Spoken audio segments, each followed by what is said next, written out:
ठीक है, तो भारत का सबसे बड़ा अगर भौतिक विभाजन की बात किया जाए तो भारत का सबसे बड़ा भौतिक विभाजन अगर कोई है हमारा तो क्या है, इंडियन प्लेट्यू है, भारतीय पठार है। भारत को हम लोग भौतिक रूप से 5 भागों में क्या किए थे, बांटे थे, जिसमें क्या था, उत्तर में पर्वत था, उत्तरी मैदान था, उसके बाद हम लोग क्या बताएं, पठार बताएं, तटीय मैदान बताएं और द्वीपों का क्या बताएं, समूह बताएं। इस पांचों में अगर पूछ दे कि लार्जेस्ट डिवीजन कौन सा है, सबसे बड़ा भौतिक विभाजन कौन सा है, तो यह हमारा क्या हो जाएगा, भारतीय पठार हो जाएगा, इंडियन प्लेट्यू हो जाएगा। तो सबसे पहला पॉइंट जो यहाँ लिखने योग्य है यह क्या है कि it is the largest physical division of India. यह भारत का सबसे बड़ा भौतिक क्या है, विभाजन है। तो पहला पॉइंट हम लोग लिखते हैं यहाँ पर कि यह भारत का सबसे बड़ा भौतिक विभाजन होता है। यह भारत का सबसे बड़ा भौतिक विभाजन होता है। It is the largest physical division of India. यह भारत का सबसे बड़ा भौतिक विभाजन होता है। ठीक है, यह भी आपको ऑप्शन में आ सकता है। अब अगर हम पठार की बात करें, इसके चौहद्दी की बात करें कि भाई इसके चारों तरफ क्या मौजूद है, तो याद रखेंगे कि उत्तर में क्या है, उत्तरी मैदान मौजूद है। नॉर्दर्न प्लेन्स जो हैं, ग्रेट नॉर्दर्न प्लेन जो हैं, यह इसके उत्तर में मौजूद है। पश्चिम में क्या मौजूद है, तो अरावली पर्वत की श्रेणी क्या है, पश्चिम में मौजूद है। और दक्षिण में क्या मौजूद है, तो सतपुड़ा श्रेणी क्या है, मौजूद है। तो याद रखेंगे भारतीय पठार के उत्तर में विशाल उत्तरी मैदान है, पश्चिम में अरावली श्रृंखला है और दक्षिण में क्या है, सतपुड़ा रेंज है। तो लिखिएगा इसके उत्तर में विशाल उत्तरी मैदान है। इसके उत्तर में विशाल उत्तरी मैदान है। पश्चिम में अरावली पर्वत है। पश्चिम में अरावली पर्वत है तथा दक्षिण में सतपुड़ा श्रेणी अवस्थित है। तथा दक्षिण में सतपुड़ा श्रेणी अवस्थित है। तो अगर हम देख ले, यह मान लेते हैं कि हमारा भारतीय पठार है, अगर इंडियन प्लेट्यू है, तो हम क्या याद रखेंगे कि इसके उत्तर में क्या मौजूद है, great northern plain. Great northern plain. अगर पश्चिम की बात करें तो पश्चिम में मौजूद है अरावली माउंटेन। अरावली रेंज कर सकते हैं, अरावली पर्वत। और दक्षिण में क्या मौजूद है, सतपुड़ा रेंज। दक्षिण में हमारा क्या मौजूद है, सतपुड़ा रेंज क्या है, मौजूद है। अब लिखते हैं भारतीय पठार का विभाजन, division of Indian plateau. Division of Indian plateau. भारतीय पठार का विभाजन। अब देखिए भारतीय पठार को मुख्यतः हम लोग 2 भागों में क्या किए हैं, बांटे हैं। ये हमारा इंडियन प्लेट्यू है, भारतीय पठार है। तो इंडियन प्लेट्यू को 2 भागों में क्या किया गया है, बांटा गया है। किस किस में बांटा गया है, एक को कहा जाता है सेंट्रल हाईलैंड, एक को हम लोग कहेंगे सेंट्रल हाईलैंड, और दूसरे को कहा जाता है दक्कन पठार, डेक्कन प्लेट्यू। तो दो इसका विभाजन हो गया, एक को क्या कहा जाएगा सेंट्रल हाईलैंड, दूसरे को क्या कहा जाएगा दक्कन पठार। बहुत ही इंपॉर्टेंट है, इसको नोट भी करते चलेंगे। तो भारतीय पठार को दो भागों में बांटे, सेंट्रल हाईलैंड में बांटे और दक्कन पठार में बांटे। अगर हम चित्र के माध्यम से अगर दिखाएं इसको, अगर एक हम रफ स्केच इसका खींच ले, तो यह मान लीजिए हमारा क्या है कि भारतीय पठार है, ये हमारा इंडियन प्लेट्यू है। तो आपका क्या हो जाएगा, इसको दो भागों में क्या कर सकते हैं बांट सकते हैं। ऊपर वाला जो यह हिस्सा हो जाएगा, यह आपका कहलाएगा सेंट्रल हाईलैंड। ये वाला हिस्सा हमारा क्या कहलाएगा सेंट्रल हाईलैंड। तो नीचे वाला यह पोर्शन हमारा क्या कहलाएगा दक्कन पठार कहलाएगा, डेक्कन प्लेट्यू कहलाएगा। इसको आगे और हम लोग क्या करते चलते हैं, तोड़ते चलते हैं, स्टेप बाय स्टेप और इसको क्या करेंगे डिवीजन करते चलेंगे, विभाजन करते चलेंगे। ठीक है, तो भारतीय पठार को कितने भागों में बांटा गया, दो भागों में बांटा गया, यानी कि सेंट्रल हाईलैंड में और डेक्कन प्लेट्यू में बांटा गया। तो लिखिएगा, यहां पे हम लोग लिख सकते हैं कि भारतीय पठार को दो भागों में बांटा गया है। भारतीय पठार को दो भागों में बांटा गया है, यानी कि सेंट्रल हाईलैंड, यानी कि सेंट्रल हाईलैंड एवं दक्कन पठार एवं दक्कन पठार। ठीक है, अब सेंट्रल हाईलैंड को भी आगे हम क्या करते हैं भागों में विभाजित करते हैं।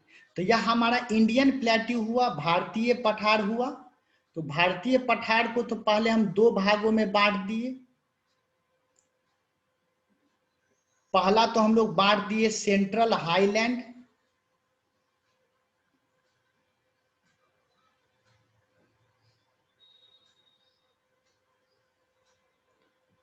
पहला तो हम लोग बांट दिए सेंट्रल हाईलैंड, और दूसरा हम लोग क्या बांटे दक्कन पठार, डेक्कन प्लेट्यू। अब सेंट्रल हाईलैंड को भी आगे हम लोग क्या करते हैं चार भागों में विभाजित करते हैं। अब यह चार भाग जो है ये भी बहुत ही ज्यादा क्या है इंपॉर्टेंट है। यह चार भाग क्या है, तो पहला है मालवा पठार, इन सभी चीजों का नाम सुने होंगे आप। पहला हमारा क्या है मालवा पठार, दूसरा हमारा क्या है बुंदेलखंड पठार,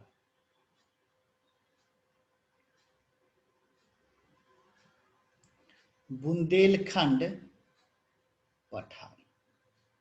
तीसरा हमारा क्या है विंध्य बागेलखंड पठार, तीसरा है विंध्य बागेलखंड पठार।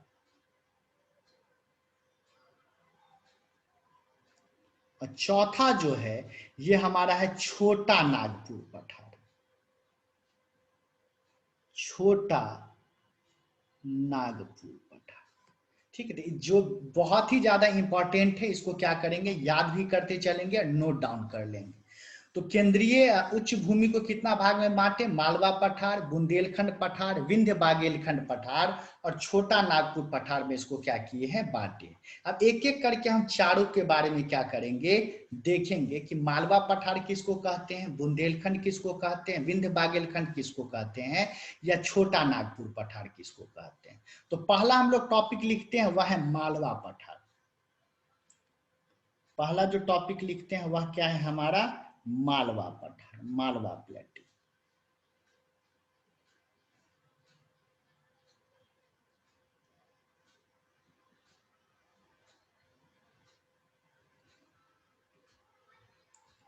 मालवा पठार क्या, पहला इसका स्थिति देख लेते हैं। तो मालवा पठार क्या है, सेंट्रल हाईलैंड के दक्षिण पश्चिम क्या है दिशा में क्या है अवस्थित है। तो यह याद रखेंगे कि मालवा पठार कहाँ स्थित है, it is located in the south west part of the central highland. Central highland के दक्षिण पश्चिम भाग में क्या अवस्थित है, मालवा पठार क्या है अवस्थित है। तो लिखिएगा यह सेंट्रल हाईलैंड के दक्षिण पश्चिम भाग में, यह सेंट्रल हाईलैंड के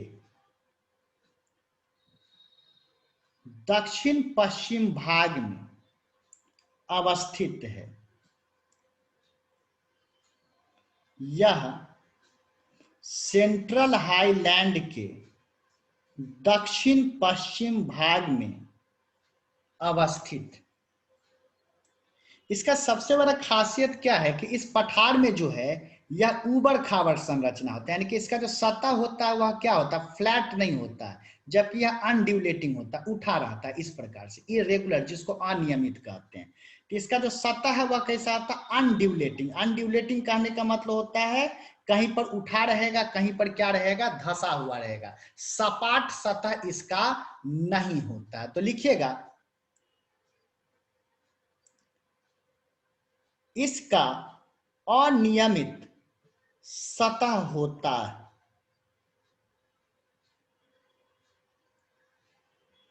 इसका अनियमित सतह होता है। ठीक है। अधिकांश मालवा पठार कहाँ मौजूद है, आपका मालवा पठार का अधिकांश भाग कहाँ मौजूद है, मध्य प्रदेश में मौजूद है। तो लिखिएगा मालवा पठार का अधिकांश भाग मध्य प्रदेश में अवस्थित है। मालवा पठार का अधिकांश भाग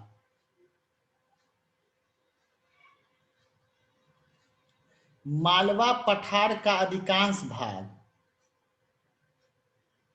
मध्य प्रदेश में अवस्थित है। मालवा पठार का अधिकांश भाग मध्य प्रदेश में अवस्थित है। अगला क्या है, इससे कुछ नदियां प्रवाहित होती है, जैसे आपका माही, चंबल, बेतवा जो है, ये सब नदी कहां से होकर गुजरती है, मालवा पठार से होकर क्या होती है, प्रवाहित करती है। तो लिखिएगा माही, चंबल, बेतवा इत्यादि नदियां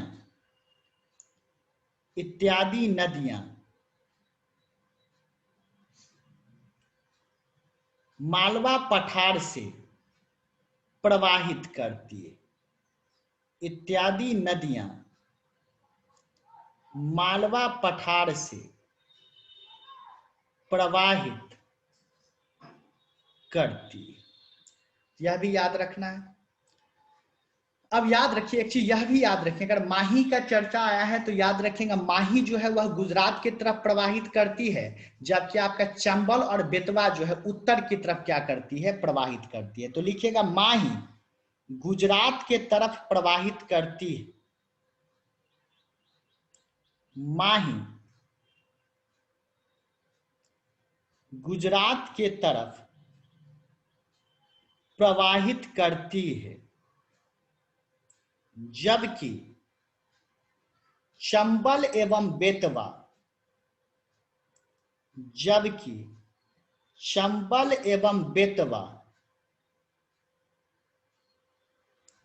उत्तर के तरफ प्रवाहित करती है।